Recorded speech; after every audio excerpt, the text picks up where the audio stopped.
Concordo com a gravação.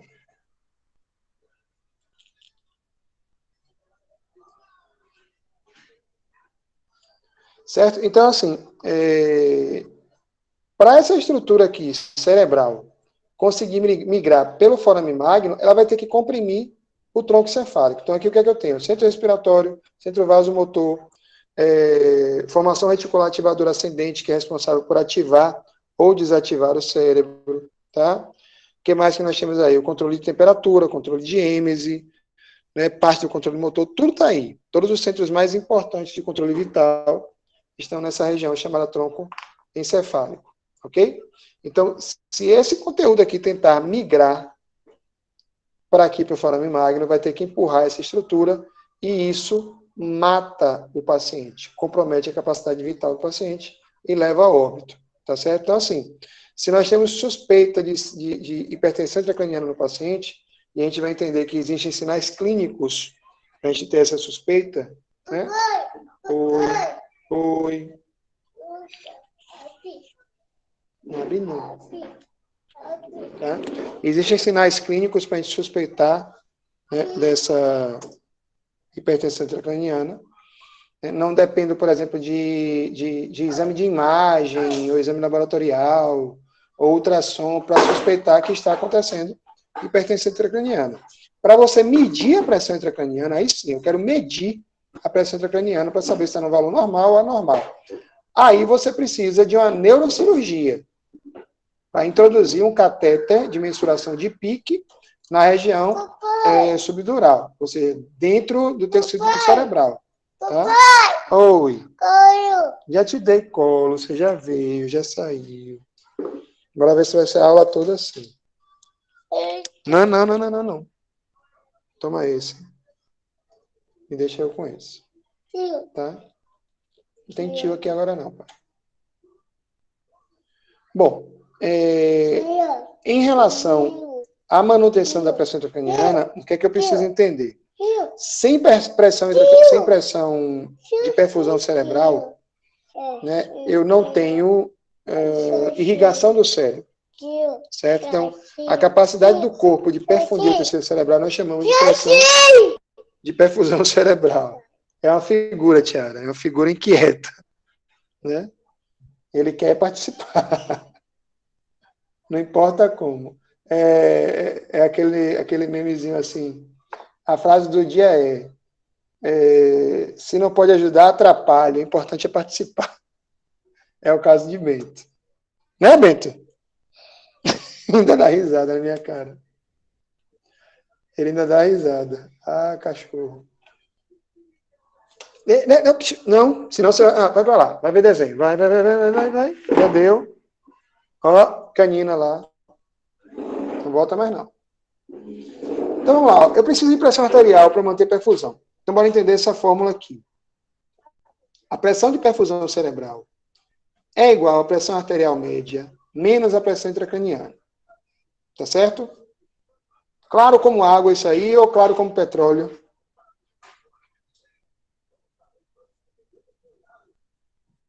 Ficou fácil agora que a gente leu essa fórmula ou ficou obscuro? Tá claro aí, tá claro.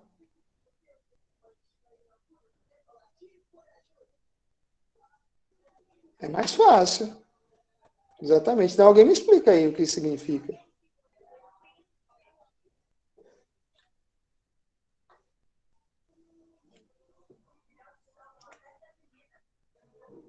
Bora, duas aí já falou que tá fácil, então me explica.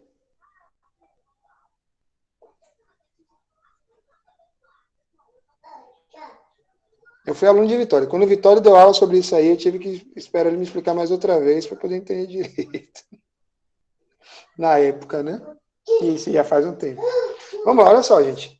Para que eu tenha uma boa perfusão cerebral, eu preciso ter uma boa pressão arterial, e a pressão arterial sistólica e diastólica vão gerar o que a gente chama de pressão arterial média. A pressão arterial média é a média aritmética entre a sistólica e a diastólica, né? A alta e a baixa. A sistólica e a diastólica. Menos a pressão intracraniana. O que é que essa fórmula está dizendo para a gente? Que para que eu tenha perfusão cerebral, a minha pressão arterial tem que ser superior à pressão intracraniana. Então, a pressão intracraniana normal é 10. Né? Se a PAM for menor do que 10, a minha perfusão cai. Se a PAM for maior do que 10, né, a minha perfusão sobe, né? Melhora. Então, a pressão de perfusão cerebral é diretamente relacionada com a pressão arterial da gente. Mas a pressão de perfusão cerebral é inversamente relacionada com a pressão intracraniana. Toda vez que a pique sobe, a perfusão cerebral cai. O que é que o corpo faz? Aumenta a pressão arterial para fazer uma compensação e manter o cérebro perfundido. Tá? Então, todo paciente com TCE, o que é normal encontrar nesse paciente? Pressão arterial elevada. Certo? 180 por 110, 190 por 120. São pressões altas, 200 por 130, nessa faixa. Então, são pressões arteriais elevadas, sistólica e diastólica. Encontrar um paciente com trauma de crânio, né, com, sei lá, um hematoma epidural, um hematoma subdural, hipotenso, é completamente anormal. Tem alguma coisa muito errada aí. Esse paciente deve estar perdendo sangue por outra região do corpo. Abdômen, tórax, fraturas. Ele deve estar perdendo sangue por alguma outra lesão que não é a lesão craniana. Tá? Não é a lesão cerebral traumática. Ok? Bom, segundo Morrow e Kelly, a pressão intracraniana se dá com o equilíbrio desses elementos aqui. Sangue, e aí a gente pode dividir sangue venoso e sangue arterial, tecido cerebral e líquor cefalorraquidiano. Tá? Esses 3, ou se você quiser dividir 4 elementos em equilíbrio, mantém a pressão intracraniana normal. Mas, se eu tenho um trauma, por exemplo, eu vou ter um efeito de massa. O que é isso? Algo que está crescendo intracranianamente, dentro do crânio. O que é que pode ser esse algo? Por exemplo, se for líquor, é uma hidrocefalia, que a gente vê muito acontecer em criança. Se for tecido cerebral crescendo, muito provavelmente é uma tumoração, um câncer. E se for sangue, isso é um hematoma, que pode ser de origem venosa ou arterial, tá? Uma quantidade de sangue que está extravasando para fora dos vasos, para a região intracraniana. Tá? Então, lembre-se do seguinte, sangue só é normal quando está dentro dos vasos. Sangue fora dos vasos é anormal. É completamente anormal. Tá? Normal é o sangue correr dentro do vaso. Extravasou é anormal. Beleza? Então, esses sangramentos que acontecem na região intracraniana vão gerar um efeito de massa e, se não for controlado, ele vai continuar crescendo. Tá? Bom, em relação ao trauma de crânio, você não vai ter crescimento, tá, de parênquima cerebral no trauma de crânio. Você não vai ter aumento da produção de líquor na fase aguda do trauma de crânio. Você pode até ter hidrocefalia pós-trauma de crânio dias da semana após o acidente, mas não imediatamente. A massa que surge de repente num trauma de crânio é um sangramento, é uma hemorragia, tá? É isso aqui que surge de repente.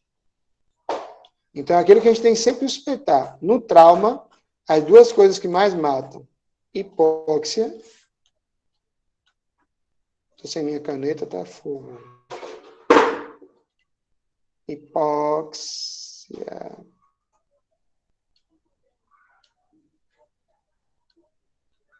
E hipovolemia. São as duas coisas que mais matam no trauma. Então, toda vez que eu tiver algum quadro de alteração no meu paciente, a primeira coisa que eu tenho que pensar, está acontecendo hipóxia, e a segunda coisa, está acontecendo hipovolemia. Se eu penso nesses dois fatores, gente, eu estou pensando no X, no A, no B e no C. Tá? Lembra de X, A, B, C, D, E? Papai. Oi, filhote. Papai, não, cola mais não. Chega. Vai assistir desenho, vai brincar. é que você está vindo para cá, bagunça e volta. Ah, azadinha. Azadinha.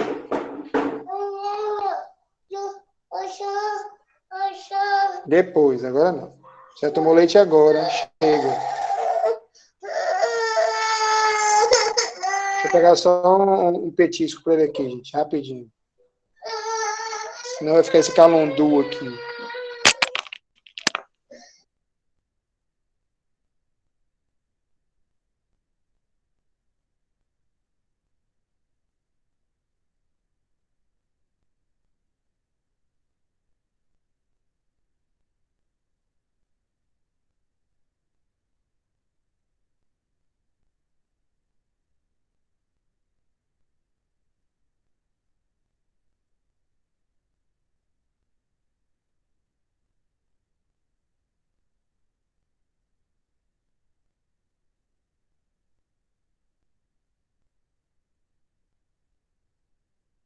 Me extrair ele pela boca ali para poder ganhar tempo. Então vamos lá. Em relação à classificação, o trauma de crânio pode ser classificado conforme sua gravidade, morfologia da lesão, mecanismo da lesão e lesões intracranianas focais ou difusas. Tá? A gente vai destrinchar tudo isso aqui. Certo? Em relação à gravidade, isso se baseia na escala de Komen de Glasgow. Tá? Então, quando a gente fala de gravidade, nós vamos relacionar isso ao Glasgow. Um TCE grave é um TCE com Glasgow de 8 para baixo. Antes nós falávamos em Glasgow 3, agora não é mais Glasgow 3. Eu posso falar no Glasgow 1. Tá? Então, hoje eu posso chegar até o Glasgow 1, a gente vai entender por quê. Então, um TCE leve. TCE leve. Um TCE que tem um paciente com Glasgow de 15, que é o normal, a 14. 14 ele só perdeu um ponto. Né? Um TCE moderado, um Glasgow de 13 a 9. Certo?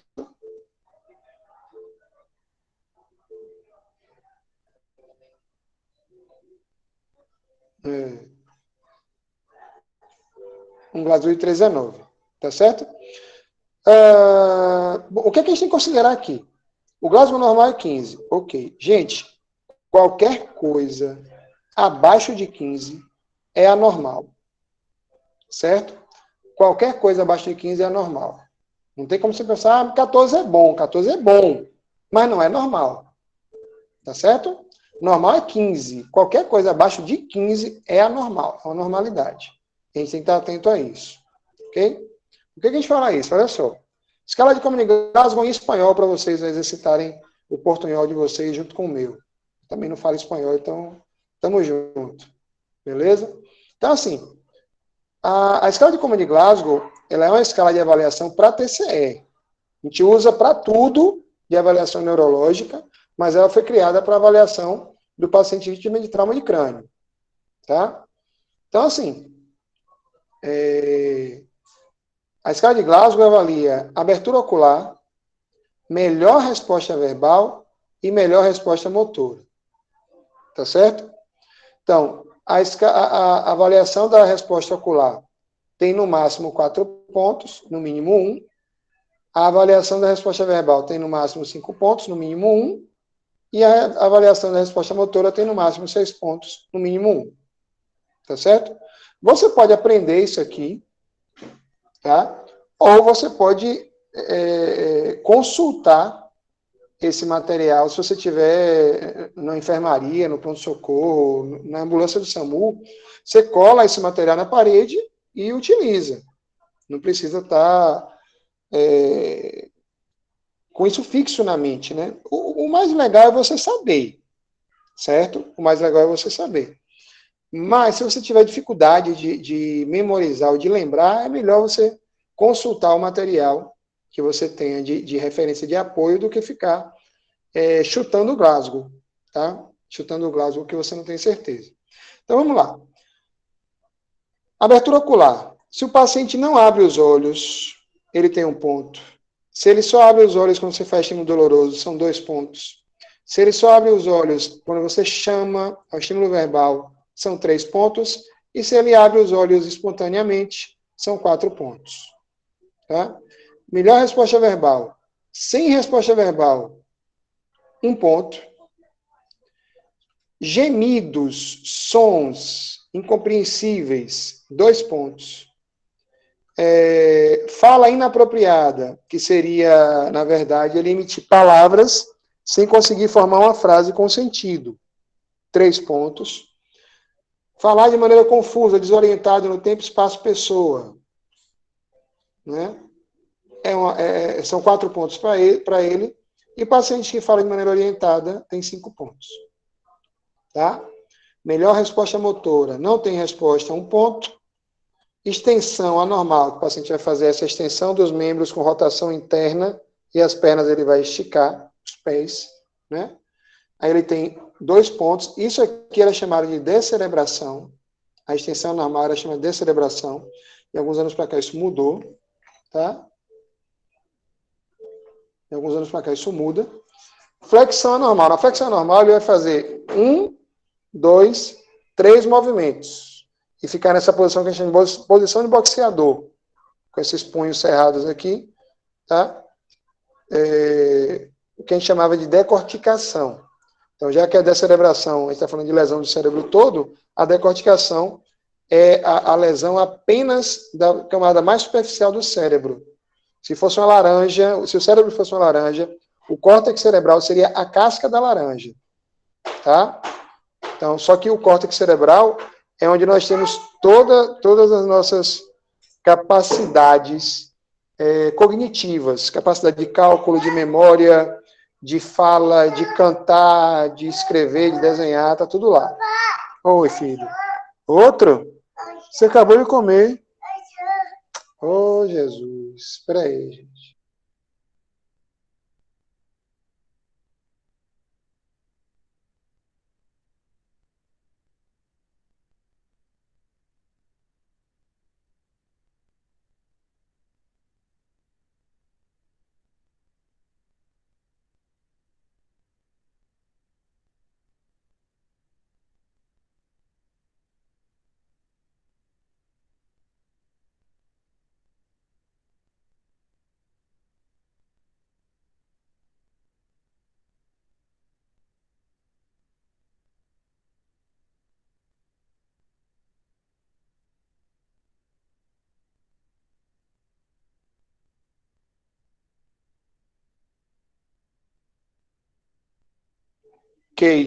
Ok. Né? Bom, extensão anormal classificaria com 2 pontos, flexão anormal 3 pontos, a extensão anormal era a descerebração, não chama mais assim, a flexão anormal seria a decorticação, também não chama mais assim, certo? Retirada inespecífica, você faz o estímulo doloroso e ele movimenta aleatoriamente o braço ou a perna, tá? Ok. Ele tem 4 pontos. Localização da dor. Você faz estímulo doloroso, ele vai com a mão certinho no lugar onde você estimulou a dor. São 5 pontos. E obedece aos comandos. Aperte minha mão, levante o braço, abaixa a perna, mexe a perna direita. Então, ele tem 6 pontos de avaliação na resposta motora. Então, a soma dos valores máximos vai dar 15. E a soma dos valores mínimos vai dar 3. Então, até pouco tempo atrás, nós só tínhamos o Glasgow 3. Tá? Hoje em dia nós temos... Não. Vai comer essa, depois eu dou a outra. Tá aí na sua mão, vai comer. Bom, como é que a gente chega hoje ao Glasgow 1? Então, para chegar no Glasgow 1, eu preciso avaliar as pupilas do paciente. Tá certo? Essa atualização é em 2018. E o que é que isso traz para a gente? Além de fazer a soma dos 3 fatores, abertura ocular, melhor resposta verbal e melhor resposta motora, eu hoje acrescento a fotorreação pupilar. Então, se eu faço estimulação pupilar no olho direito e essa pupila não reage, né, faço no olho esquerdo e essa pupila reage, então eu posso subtrair aqui 1 ponto do total que deu o Glasgow. Certo? Então, se o Glasgow deu 15 e a pupila não tá, uma das pupilas não reage, agora ele vira 14. Ah, mas eu fiz a fotoestimulação e nenhuma pupila reagiu. Nenhuma, nem a outra. Quantos pontos eu tiro? Eu tiro 2 pontos do total. Se o total tinha dado 15, menos 2, 13. Agora, se as duas pupilas reagem à luz normalmente, eu não tiro ponto nenhum, continua a conta que estava antes. Então, a avaliação de pupila, ela retira pontos, ou não tira ponto nenhum, ok?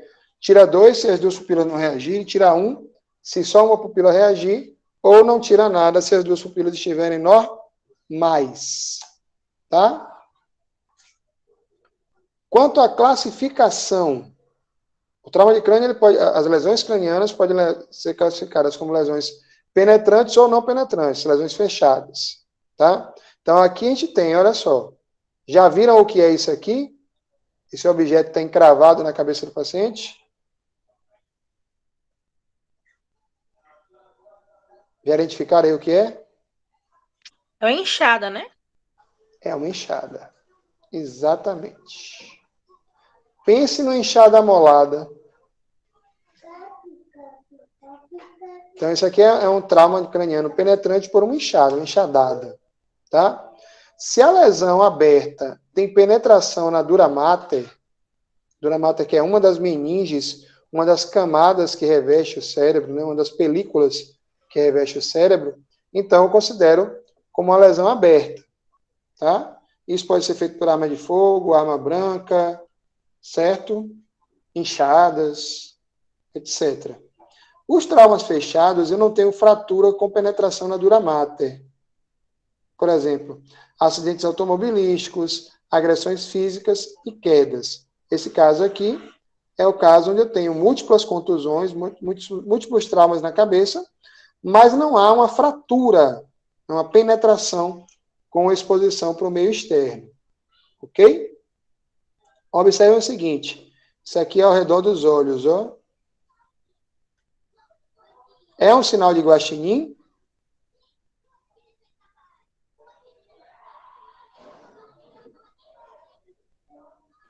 O que é que vocês acham? Acho que sim. Acha que sim. Isso aí é um sinal de guaxinim. Agora, por exemplo, o que é que eu tenho que considerar quanto a isso aqui? Aqui, gente, eu tenho um hematoma bilateral bipalpebral. Tá? Então, no hematoma, além da presença de sangramento no tecido subcutâneo, eu tenho edema, eu tenho inchaço. Tá? Então, esse olho dessa paciente aqui, se você forçar com os dedos para abrir, dificilmente você vai conseguir. Tá certo? Dificilmente você vai conseguir, porque está muito demasiado, muito inchado. Então, isso aqui é um hematoma bilateral palpebral, que sim é um sinal de guaxinim. Agora, para considerar sinal de guaxinim, eu não preciso esperar ficar inchado desse jeito, porque nem toda vez vai inchar. Tá? Eu vou mostrar mais para frente uma equimose para vocês verem como é. Em relação à fratura, eu posso ter fratura da calota craniana, como essa daqui. Tá? Isso aqui é uma fratura da calota. Ou uma fratura da base do crânio. Certo? Então, por exemplo, aqui é uma fratura de calota desse quadro aqui, desse paciente aqui. Esse corte que foi feito aqui, esse trauma, corte contuso. Tá? E aí esse osso do crânio afundou.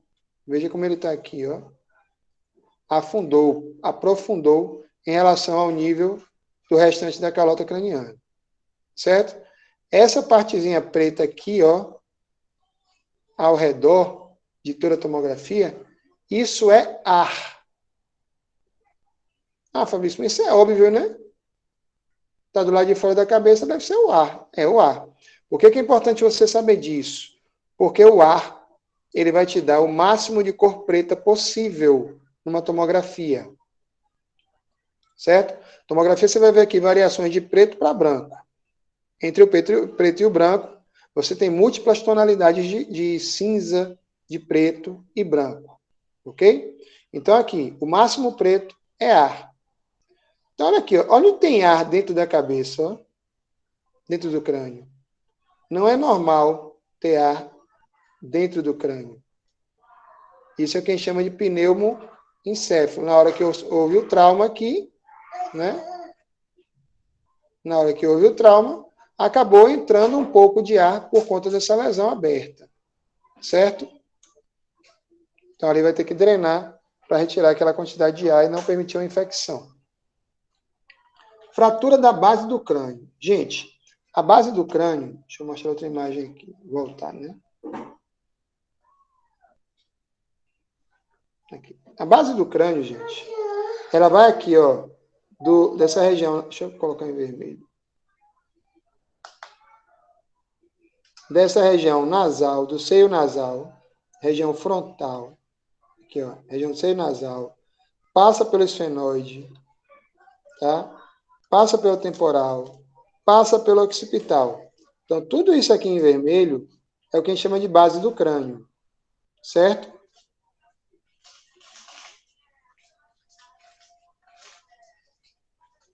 Nesse daqui... Oi. Toma um biscoitinho. Essa imagem aí, gente, é uma imagem pós-mortem, tá certo? É uma imagem de necrópsia. Porque você não tem como tirar todo o cérebro para mostrar a base do crânio, tá? Não tem como. Então, isso é uma imagem de exame de necrópsia. O que está mostrando para a gente essa imagem? Aqui, o que eu mostrei para vocês é a região frontal, região nasal, região do esfenoide, etimoide esfenoide, aqui região temporal, aqui região occipital. Nesse orifício aqui, isso aqui é o forame magno. É por aqui que a medula vai sair de dentro do crânio para entrar na coluna vertebral. Então, aqui, nessa imagem, dá para ver aqui, olha, e a setinha está apontando, que há uma fratura no osso temporal. Uma fratura de base de crânio. Tá? Como é que a gente suspeita clinicamente, ao exame físico do paciente, que há uma fratura de base de crânio? Pelo sinal de Guaxinim, que é a equimose periorbitária, pela equimose retroauricular, ou sinal de Battle, tá? Que é a equimose no processo mastoide do osso temporal, aqui logo abaixo do pavilhão auditivo. Pela presença de hemotímpano, eu suspeito de fratura de base de crânio, e aqui eu preciso de um otoscópio para olhar lá dentro do canal auditivo, e ver se tem hemorragia, se o tímpano está inundado de sangue, tá? Nossa, a câmera pode estar desligada.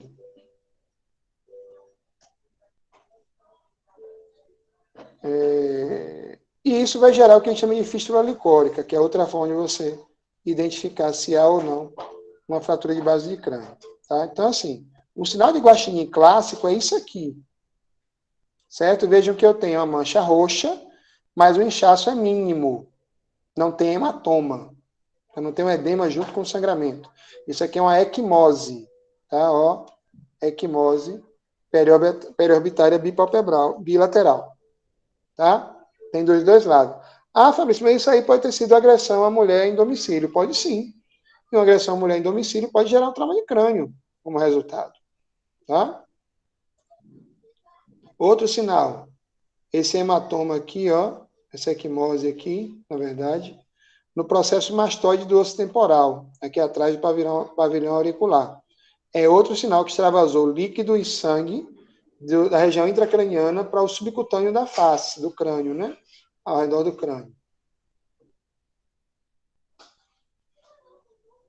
E aí agora a gente vai pensar em lesões focais e difusas. Para isso a gente vai ter que saber um pouquinho de tomografia. Mas antes de falar de tomo, bora dar uma olhada nessa estrutura aqui. Aqui eu tenho um corte para mostrar como é a estrutura, as estruturas cranianas, tá? Aqui bem lá dentro eu tenho, ó, tecido cerebral, tá? Parênquima cerebral.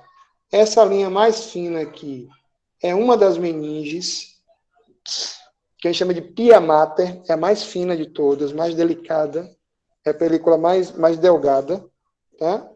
Aqui, onde vocês estão vendo em amarelo com alguns vasos, é o que a gente chama de meninge aracnoide, membrana aracnoide. Ela é chamada de aracnoide porque, como tem muitos vasos, parece teia de aranha, tá?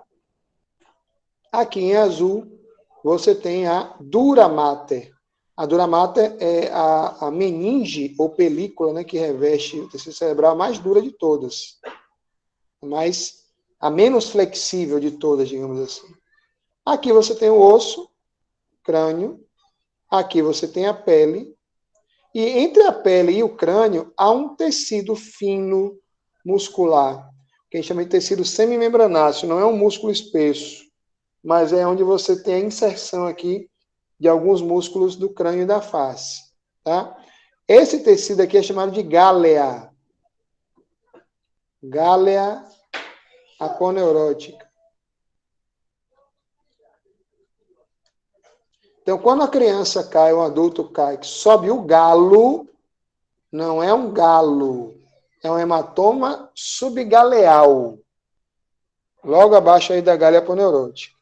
Tá? Então, todo mundo tem gálea, mas nem todo mundo tem galha, né? Galha é só para privilegiados, privilegiadas. Mas gálea é para todos, ok? Todos nós temos. Então, assim, toda vez que você tem o galo, a palavra galo, né, é justamente de hematoma gáleo. Não de galo, porque tem um galo cantando, né?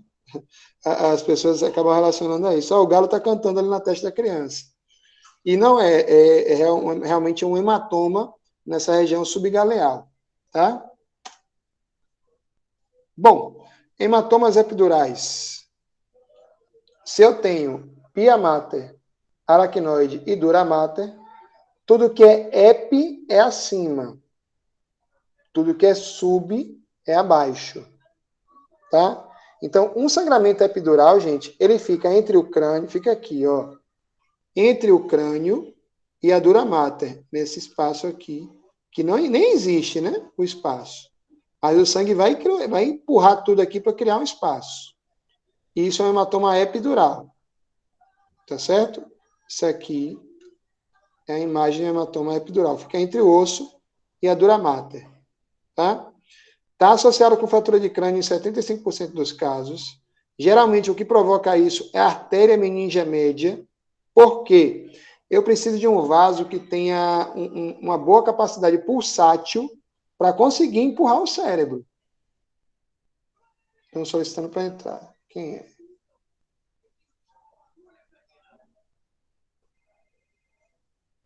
Os atrasados do Enem. Isso é Célia Ruiva Borges chegando atrasado, né?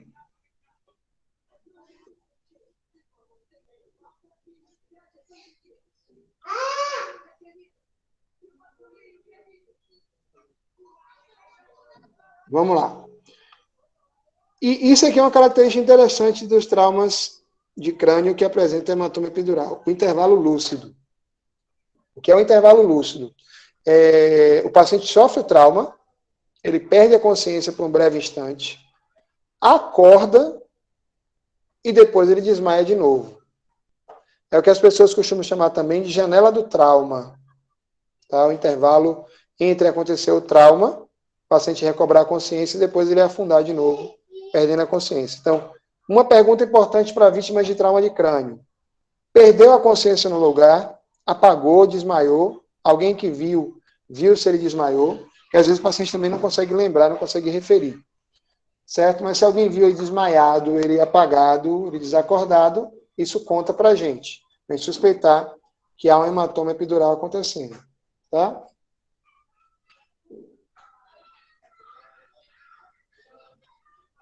Um cuidado, esse hematoma, como é um sangramento arterial, ele pode ser rapidamente fatal. Ele pode empurrar toda essa estrutura para aqui, em direção ao forame magno, comprimir o tronco cefálico e matar o paciente.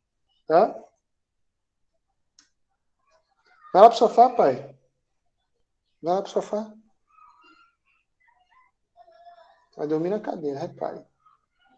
Bom, vamos estudar a tomografia agora.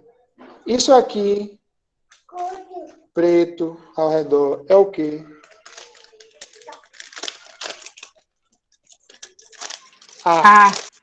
Beleza. Show. Então, essa parte do laudo você já pode preencher. Não é só o cabeçalho do laudo, não. Já pode botar no laudo. Ó, essa parte aqui é A. Então, isso aí vocês já estão sabendo. Tá certo? Oi. Vai, começa o biscoito. Vai encher a barriga desse menino, misericórdia. Toda hora ele pede um biscoito, um negócio, você toma, lá, toma. A ver se ele fica ocupado. Bom, O que é que mais eu preciso saber? Isso aqui, extremamente branco. O que é que vocês Sangue. acham que é? Hã? Sangue. Não, Não? não, não. Isso aí é o crânio. Isso é osso.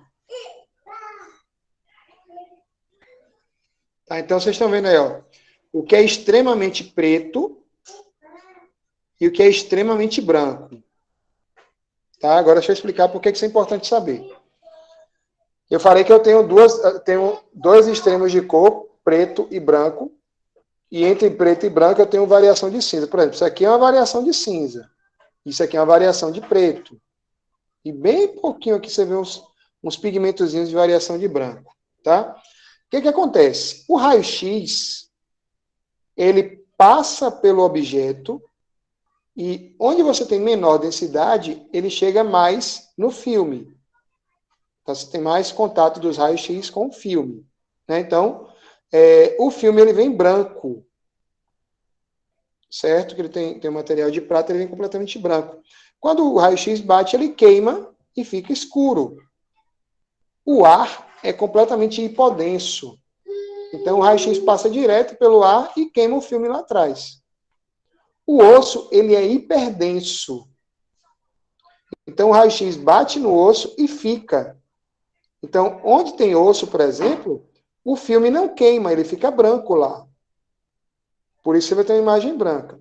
Aí você vem cérebro, né? O cérebro nem é tão duro quanto o osso, tão denso quanto o osso, mas também não é hipodenso como o ar. Isso. Certo?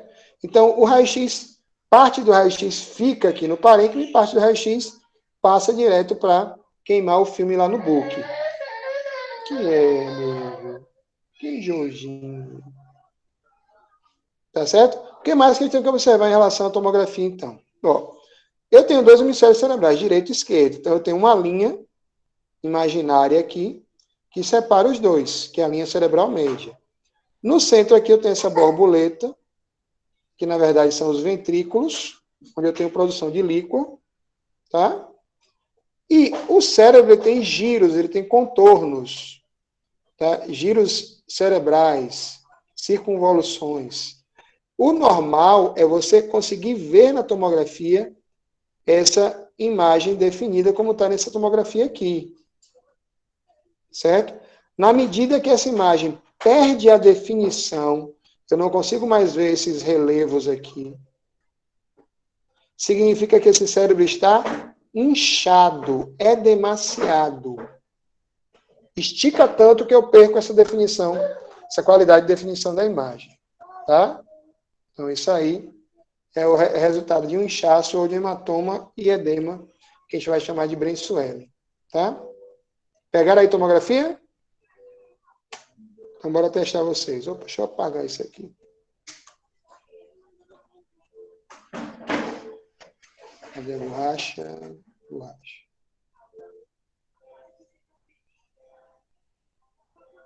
Deixa eu apagar esses rabiscos aqui.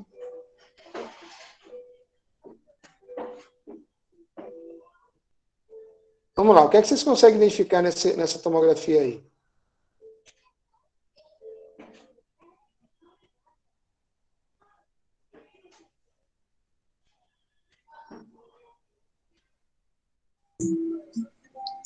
Diminuição aí da massa, né? A parte, foi a esquerda, né? Da massa encefálica, você vê que está meio esbranquiçado. Desse lado ou desse lado? No meu lado esquerdo, né? Para mim é do lado esquerdo. Na imagem, então, de frente para Do você lado seria a oposto, direita. né? Isso. Entendi. Então, aí você acha uma diminuição da massa. Na verdade, parece meio que ela está comprimida, né? Ou pode ter sido até perca da massa aí também, não sei, porque eu nunca li uma tomografia, então, mas parece que ela está comprimida mesmo. Isso, mas tranquilo, você tá com a leitura correta. Vamos só dar uma aprimorada nisso aí. Tá? Toda vez que você olhar a tomografia, gente, olha só o que a gente tem que fazer. Eu tenho que olhar o lado direito e o lado esquerdo e comparar os dois lados. Mesma coisa quando a gente faz a ausculta pulmonar, por exemplo. Você ouve o ápice direito, ápice esquerdo, região média direita, região média esquerda, base direita, base esquerda, e vai comparando um lado com o outro. Olhar a tomografia, você tem que ter simetria das imagens. O lado direito tem que ser simétrico ao esquerdo. Não tem que ser igual, porque não é, tá? Mas tem que haver simetria, harmonia simétrica entre as duas imagens, tá? Os dois lados da imagem. Aqui, eu tenho uma desarmonia simétrica. E Tiara apontou bem, tem uma coisa branca aqui, certo? E aqui onde deveria ter cérebro, essa coisa branca tomou lugar. Tá? Cadê o ventrículo? Aqui eu tenho o ventrículo desse lado. Cadê o ventrículo desse lado? Está tão apertadinho, tão comprimido, que só está uma linha preta aqui. Certo? A linha média, olha como a linha média está fazendo uma barriga. Ó. Então, essa coisinha aqui está empurrando o cérebro para lá. Então, esse lado do cérebro, que é o lado direito. Por que eu sei que é o lado direito? Por causa desse R aqui, ó. Outra coisa a se observar. Não, isso aqui é o ventrículo, Bruninha. Isso aqui é o ventrículo mesmo, tá? Essa imagem de borboleta aqui. Porque cada paciente vai ter uma pequena variação do formato, mas é basicamente isso aqui. É também ventrículo, tá certo? Por que ele é mais escuro? Porque no ventrículo você tem líquor. E líquor é água pura, com poucas proteínas. Certo? Por isso que você tem uma imagem tão enegrecida, porque o raio-x passa direto e queima o raio. Queima o filme lá atrás, tá? Desvio da linha média certinho, Raineide. Então, a linha média está desviada para o lado esquerdo, tá? Sempre observem isso aqui, gente, se no raio-x, na tomografia, vem apontando o que é o R e o que é o L. Tem alguns lugares que não vem o R, vem o L aqui, de left, tá? Tomem cuidado com isso. Para depois não estar olhando a tomografia ao contrário e só perceber quando vê o nome do paciente ao contrário no exame. Tá certo? Bom, o que é isso aqui? Eu tenho uma massa que surgiu de repente e está tomando o espaço que era do cérebro. Tá? Se você seguir o contorno aqui, olha, aqui eu tenho o crânio, né? O crânio, sigo. Tá? Fazer aqui meu giro, testar minha coordenação motora. Certo? Tá aqui, isso aqui, delimitação do crânio. Beleza? Então, essa imagem aqui, branca, expandindo, o que surgiu de repente, o paciente sofreu um trauma, sofreu um acidente. De repente surgiu essa imagem aí. Isso não é um tumor. Tá? E nem é líquor para ser hidrocefalia, porque líquor é transparente. Toma, Marcinhozinho. Vai comer. Ei, barriga que vai dormir cheia. Então, isso aqui, gente, ó, se desse lado é osso, isso aqui é sangue. É um hematoma. Esse é um hematoma epidural. Acima da dura mater. Por que eu sei disso? Porque a dura mater, ela não tem elasticidade. Então, quando eu tenho uma coleção sanguínea como essa daqui, bem delimitada, bem localizada, eu sei que esse hematoma é epidural. Porque o que não está permitindo esse sangue expandir é a própria dura mater. Tá? Olhem para isso aqui, ó. Essa mancha aqui fora do crânio, estão vendo? Isso é o galo, o hematoma subgaleal. O trauma, a pancada aconteceu aqui. Tá? Então, isso aí é o hematoma subgaleal. Beleza? Vejam que ao redor do resto do crânio, ó, não tem essa imagem. Tá? Ao redor do crânio não tem essa imagem. Então, a pancada, o trauma, foi justamente nessa região aqui. Ok? Dúvidas, perguntas? Fabrício, então aí seria, no caso, se for olhar a classificação do mecanismo, seria fechado, certo? Sim. Ah, tá. Fechado e focal. E focal, isso. Isso. Ok. Por que a gente chama de focal? Porque está bem localizado o sangramento. No exame de necrópsia, você teria isso aqui.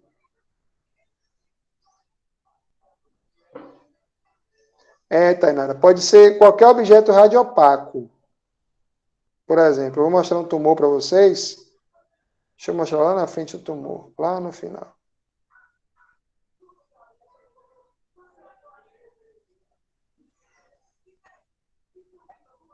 Ó, por exemplo, isso aqui. Isso aqui é uma sonda nasogástrica dentro do crânio. É branco, porque ele é rádio opaco. O raio-x bate e não passa. Fica ali. A sonda nasogástrica é feita para isso. Tá? Dentro do crânio, Fabiana, dentro do crânio. Isso aí é um trauma de crânio que passaram a sonda nasogástrica. Não pode. Já saibam de cara que não pode. Deixa eu ver se tem imagem do câncer aqui. Tumor cerebral.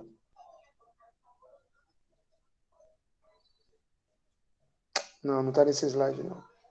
Está no slide de AVC. Mas eu mostro para vocês. Então, tudo aquilo que é rádio opaco, que o raio-x bate e fica, vai ficar na imagem branca, na cor branca.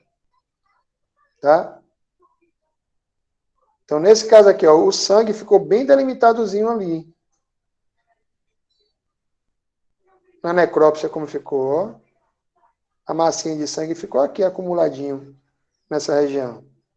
Certo? É hematoma epidural. Outra coisa que eu vejo nos hematomas epidurais, que eu observo. A pupila acaba dilatando no mesmo lado da lesão. Então, vamos pegar esse exemplo aqui. Nesse caso, eu tenho midríase, né, pupila dilatada à direita do paciente, e pupila miótica, ou fotocontraída, à esquerda. Então, você faz a fotoestimulação, pega a lanterninha e coloca para ver a pupila. A direita não reage, está em midríase, e a esquerda contraiu, está com movimentação normal. Tá? Então, a midríase aponta para o mesmo lado onde está a lesão. Então, se a midríase aqui é à direita, provavelmente o hematoma desse paciente é epidural do lado direito. Ok? É do mesmo lado da pupila em midríase. Ah, Fabrício, a midríase é bilateral, então o problema é global, em todo o tecido cerebral. Tá? O que é que resolve tratar isso? Qual o tratamento que resolve isso aqui? Drenagem cirúrgica precoce. Quanto mais cedo pegar uma furadeira e drenar isso aí, maior a chance de sobrevida desse paciente. Eu vi só a chamada para uma série que começou agora no Globoplay. Mas eles mostraram na Globo os 2 primeiros episódios, na segunda-feira dessa, na tela quente dessas. Né, sobre um médico indiano que trabalha, sei lá, num restaurantezinho como chapista, chapeiro, né? O cara da chapa. E acontece um acidente e ele salva o diretor do hospital com uma furadeira lá no meio dos escombros. Ele drena um hematoma desses aqui, epidural, e salva o cara. Quem lembra desse filme, dessa série? Tá passando agora, é o Transplante. Eu não estou acompanhando a série, mas eu vi essa chamada e falei, olha, isso aí é uma cenazinha legal para colocar nas aulas de emergência. Tá? Filme é sempre legal que, quando é bem feito, que demonstra. Então, não coloco cena de... como é o nome daquele seriado brasileiro? Esqueci o seriado brasileiro, gente. Quem lembra aí? Sob pressão, alguma coisa assim, né? Esqueci. Aquilo ali não, porque ele é falso demais. Ali é muita mentira. Não rola. Oi, neguinho. Oi. Não é carro, não. Isso aí é outra coisa. Isso aí é a cabeça de alguém. Hematoma subdural, abaixo da dura mater. Tá? Bom, abaixo da dura mater você vai ter a aracnoide e a pia mater. As duas são mais delicadas. Embora a pia mater seja muito fininha, mas a aracnoide é essa membrana onde tem bastante vaso, então ela também é delicada. Certo? O que acontece? Qualquer sangramento venoso que aconteça ali, o sangue acaba escorrendo em torno do contorno cerebral. Tá? Por exemplo, o sangue faz isso aqui, ó, ele se espalha nessa região meníngea. Tá? Então, ele fica espalhado, ele não fica concentradinho, como a gente viu no outro. E aí, o que, que você vai ver na imagem? Uma mancha de sangue, como essa daqui, que escorreu acompanhando o desenho, né? O contorno cerebral. Ok? O que mais que vocês podem me dizer dessa imagem aí, de tomografia? Onde é que foi a pancada? Onde é que foi o trauma? O menino tanto fez que veio pro meu colo. Aonde foi o impacto aí, gente, nessa cabeça?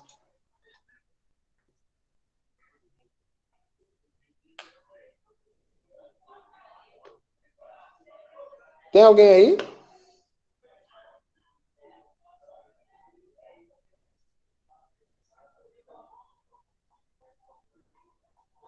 Ei, som, alô, som. Tem alguém na sala? Tem sim.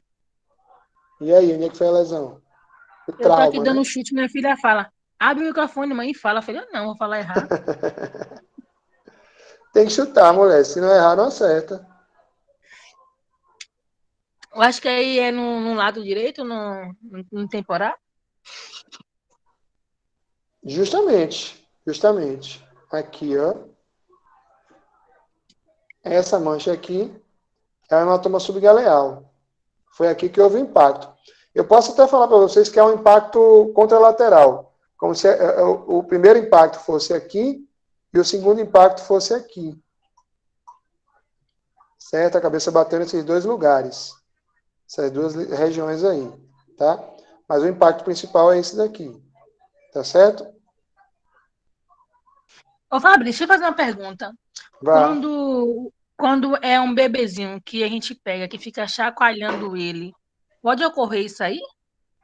Isso aqui menos. Pode acontecer coisa pior.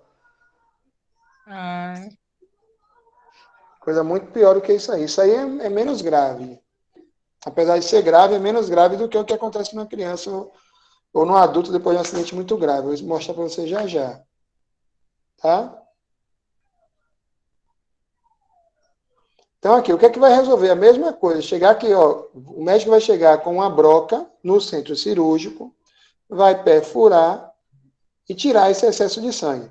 Quer ver que alguns de vocês já viram fazer isso fora do hospital, mas não com o crânio, lógico? Quem já bateu com um martelo no dedo e fez aquele hematomazinho, aquele roxo na unha, né? Algumas pessoas pegam uma agulha e furam a unha para drenar aquele hematoma. É o mesmo princípio aqui. Vai perfurar o crânio para chegar no hematoma e tirar esse hematoma. Tá certo?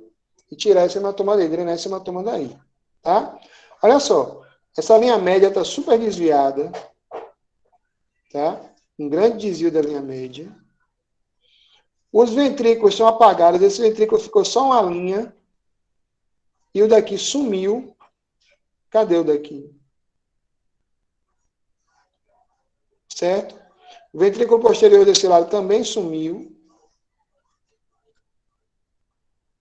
Nesse ventrículo posterior aqui, o dano foi tão grave que acumulou sangue aqui dentro. Isso aqui é sangue. Tá? E outra, para vocês perceberem, cadê a qualidade dessa imagem? O contorno cerebral. Perdeu. Então, esse cérebro está super inchado, super edemaciado. Tá? A recuperação do paciente desse é muito lenta. Certo? Porque você tem que dar oportunidade para o corpo se recuperar nesses casos aí. Mesmo drenando, vai demorar de recuperar por conta do edema cerebral extenso. Esse edema cerebral é chamado de brain. Vou escrever aqui. Brain swelling.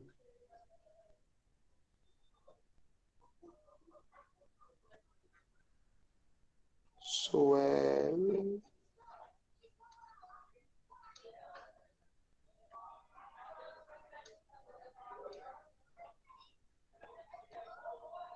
Brain swelling. Tá? Que é a mistura de sangue com edema. De hemorragia com edema. Tá? E aí nós temos outro tipo de lesão focal. que é a lesão parenquimatosa. Na lesão parenquimatosa, o sangramento está aqui, ó, sangue, sangue, sangue, sangue, sangue e sangue. Todos esses são hematomas. Só que eles não estão próximos aqui, ó, à tábua óssea. Eles estão no meio do tecido, longe das meninges. Por isso que a gente chama de lesão intraparenquimatosa. Tá certo?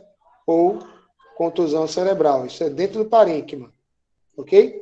Nessa imagem acontece também a perda da definição, e essa perda de definição é chamada de efeito sal e pimenta. O que é o efeito sal e pimenta? Esses pontinhos pretos e brancos que você consegue ver aqui na imagem.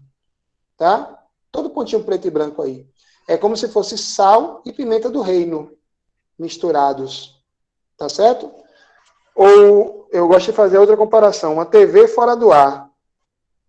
Não fica assim chuviscada a TV fora do ar? Então, é mais ou menos essa imagem aqui. Isso é um cérebro inchado também. Certo? É demasiado, com brain swelling. Ok? Bom, qual o problema? Ó, eu tenho sangramentos aqui, isso poderia ser drenado. Poderia. Tá? Mas não dá para drenar tudo. Porque, vejam, toda vez que o médico chega para drenar, ele vem aqui com a furadeira, ó, com o trépano. É uma furadeira. Vem aqui com o trépano, acessou essa região. Outro trépano, acessou essa região. Mais um para esse daqui. Mais um para esse. E se afundar mais um pouquinho, pega esse. E mais outro buraco para esse aqui. Ou seja, são muitos orifícios que ele vai ter que fazer no cérebro. Para cada orifício, ele tem que destruir uma quantidade de tecido, certo? E isso aí ficaria mais grave. O que é que ele pode optar? Ó, esse é o hematoma maior, eu vou drenar esse e deixar o catéter de pique nessa região aqui. Nesse que é o hematoma maior. E os outros, Fabrício, os outros vão coalescer, vão ser absorvidos pelo corpo. E aí você vai precisar de um pouco de tempo e paciência, porque isso aí dura mês ou meses para recuperar. Tá? Bom, vou dar uma paradinha por aqui, já são 21h57. E a gente vai encerrando por aqui hoje. Tá certo? Ainda falta aqui alguma parte de concussão. Ah, só para eu falar do bebê chacoalhado. Essa imagem aqui, isso aqui eu vou falar logo, é uma lesão adicional difusa. O que é uma lesão adicional difusa? Olhem para essa tomografia. Aonde foi a pancada? Aonde foi o trauma?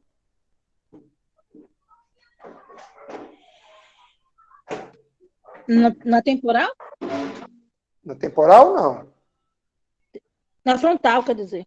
Isso. Olha para isso aqui, ó. O hematoma subgaleal está aqui. A pancada, o impacto no crânio foi só aqui. Mas foi um impacto tão violento, tão forte, que o cérebro aqui, ó, chacoalhou. Então o cérebro ficou indo e voltando, como uma gelatina. Certo? Então esse cérebro ficou assim, ó, chacoalhando, feito gelatina na sua mão. Ok? Quando você faz isso, gente, os microvasos cerebrais, eles vão se rompendo. Cada ponto branco que você conseguir ver aí, se você conseguir contar ponto branco por ponto branco nessa imagem, é uma microhemorragia. Tá? Olha os ventrículos como estão aqui, ó. Duas linhas. A linha média está no meio, por quê? Porque o cérebro está todo inchado. Mas cadê a definição da imagem?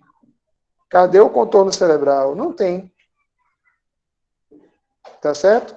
Não tem aí definição da imagem. Esse cérebro está completamente inchado, completamente demasiado. Nesses casos, até 50% das pessoas morrem. Tá? Então, uma taxa de mortalidade muito elevada. De 33% a 50% dos pacientes com lesão axonal difusa vão a óbito. Tá certo? Então, esses são casos que dependem de pronta recuperação do paciente. Ok? Então, vamos lá. Hoje a gente vai interromper por aqui e na segunda-feira a gente volta para terminar essa parte de ABCDE, tratamento definitivo. Tá? Cadê?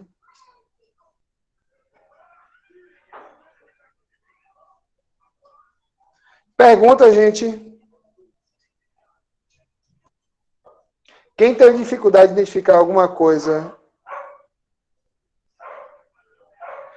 Eu vou ter que remarcar no grupo, deixa eu ver. Se esse final de semana tiver tudo ok, Bruna, a gente já poderia pensar em fazer prática do pessoal do sábado.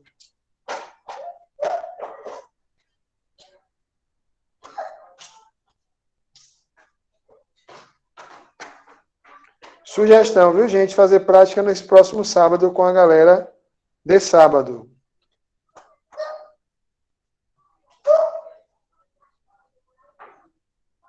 Tá? Eu vou soltar lá no grupo essa sugestão para o pessoal de sábado, porque a gente faz a prática logo da galera. Vamos ficar 2 sábados seguidos. Não tem problema, tá? Se não tiver problema para vocês, não tem problema para mim. Ok? Deixa eu ver aqui. É sábado, dia 6h13. Não, vai ficar 6h20, porque 13 eu tenho aula depois. Fica 6h20. Vocês vão ficar numa sequência diferente da galera da segunda e sexta. Tá? Mas seria interessante a gente já fazer logo que você sabe para não perder o ritmo. Tá bom? Eu vou colocar lá no grupo e aí vocês opinam. Beleza? Pessoal de sábado. Vamos lá tirar uma foto, todo mundo arrumado? Eu tô não. Oxi. Acho que foi o vinho de ontem. Tô aqui toda baqueada. Não Vinho tô de com ontem, costume de beber. misericórdia. Não tenho costume de beber. Eu bebi um dia de vinho, fiquei bebo o dia todo. E eu tô de touca, Fabrício. Mas, rapaz... É. Seus alunos tá boa, viu? Uma vai pra sala de aula ressaqueada, a outra vai pra sala de aula com touca no cabelo. A outra é a cara de fim de plantão, olha lá. Ó. Já tô aqui, já descabelada, ainda no chão do banheiro, porque a internet na minha casa tá ruim, tô roubando da de minha mãe. Tá fazendo a unha essa? Rapaz. Essa galera é massa. Essa é, viu? Vambora, bota a cara no sol aí rapidinho pra gente tirar essa foto. É isso. Cadê? Prontos? Vou contar no 3 e a gente tira a foto. Tá bom? Oxe, cadê você? Aí, Natália. Muito bem, Natália. Bota a touca, Natália. Bota a touca. Ela botou a foto aí de touca agora. Mostra aí pra galera. Não tirei foto, não. Olha lá, ó.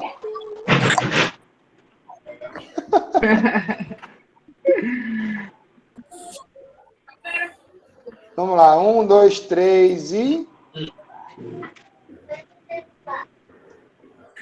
Foi. Pronto. Foto tirada. Valeu, galera. Vejo vocês na próxima segunda. Valeu. Pessoal, de sábado, vou colocar lá a sugestão para a gente fazer a prática esse próximo sábado, tá bom? Tem. Beijão para todas. Fiquem com Deus. Amém.